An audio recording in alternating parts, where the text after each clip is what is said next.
భారత ఫార్మా రంగంలో ఉన్నటువంటి ఒక కీలకమైనటువంటి సంస్థ కారణంగా ఇప్పుడు దేశం పరువు పోయిందనాలా లేకపోతే దర్యాప్తు జరిగాక తేలుతుందో తెలియదు. ప్రపంచ ఆరోగ్య సంస్థ భారత ఫార్మా రంగంలో ఉన్నటువంటి ఒక మెడిసిన్స్ మీదన తీవ్రమైనటువంటి కాన్సెప్ట్ని బయటపెట్టింది. గాంబియా ఆఫ్రికా దేశం, అక్కడ భారత కంపెనీ కారణంగా దాదాపుగా చాలామంది చనిపోయారు అన్నటువంటిది, 66 మంది చనిపోయారు అన్నటువంటిది సంచలనం సృష్టిస్తున్నటువంటి అంశం. భారత్కి చెందినటువంటి మెయిడెన్ ఫార్మాస్యూటికల్స్ అనే సంస్థ ఉత్పత్తి చేసే దగ్గుమందు దాగి ఆఫ్రికా దేశం గాంబియాలో 66 మంది చిన్నారులు మరణించారు అన్నటువంటిది వరల్డ్ హెల్త్ ఆర్గనైజేషన్ చెప్తోంది.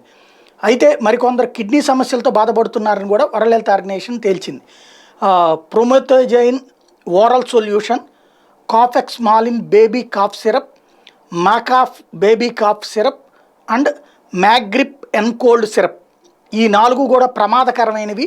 ఇవి భారత్కి సంబంధించినటువంటి కంపెనీ అమ్మింది. ఆ కంపెనీ అమ్మినటువంటి ప్రొడక్ట్స్ తాగినటువంటి వాళ్ళు చనిపోయారన్నటువంటి తాజాగా WHO జనరల్ టెడ్రోస్ అడనోమ్ మీడియాకి అధికారికంగా ప్రకటించారు. భారత్లోని మెయిడెన్ ఫార్మాస్యూటికల్స్ అనే సంస్థ ఈ సిరప్లు తయారు చేసింది, చిన్నారులు బలి కావడానికి కారణం అన్నటువంటిది తమ విచారణలో వెల్లడైంది అన్నటువంటి విషయాన్ని చెప్పింది.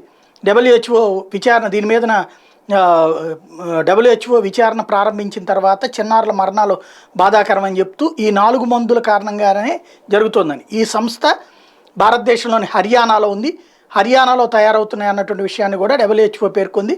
వాటి భద్రతా నాణ్యతకు సంబంధించి ఆ కంపెనీ ఇప్పటివరకు WHOకి ఎలాంటి హామీ ఇవ్వలేదని ప్రకటించింది. ఈ మందులు ప్రస్తుతానికి గాంబియాలోనే గుర్తించాము, ఇతర దేశాలకు కూడా వీటి సరఫరా ఆల్రెడీ జరిగి ఉండొచ్చని WHO చెప్తోంది.